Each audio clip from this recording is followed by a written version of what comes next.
Nice to see everybody here today.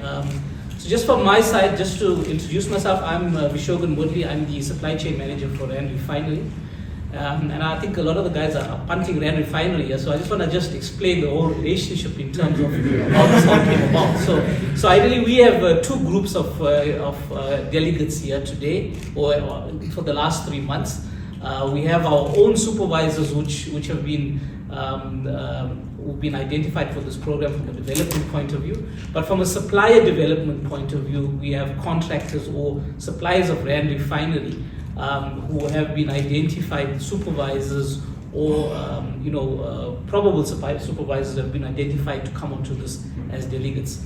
And I think that let's just talk to that. I think firstly it's around the reasoning for that. I think from a Refinery point of view, and I think from the other companies who are also in the room, that there's a certain wherever these companies are, whether you are in a growth stage or you reducing your operations in South Africa or wherever the case is, the leaders of the organization need to be pulling in the same direction from a value trait and from a personal trait point of view.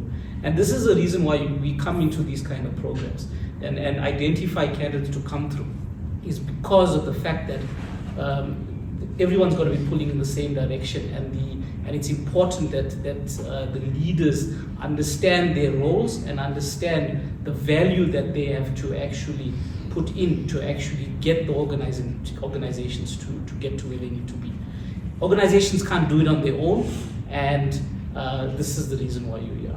So that's just from a company point of view. Secondly, I was an alumni part of Dyna previously, so I know the program and I understand where it is. From a personal point of view, I just want to state that as a leader now, you've completed this program.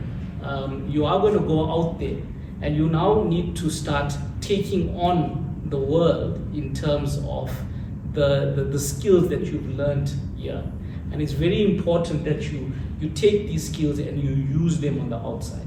Because otherwise all it becomes is a thick file, that POE file that you've got, and what Thomas has told you in the last 3 months.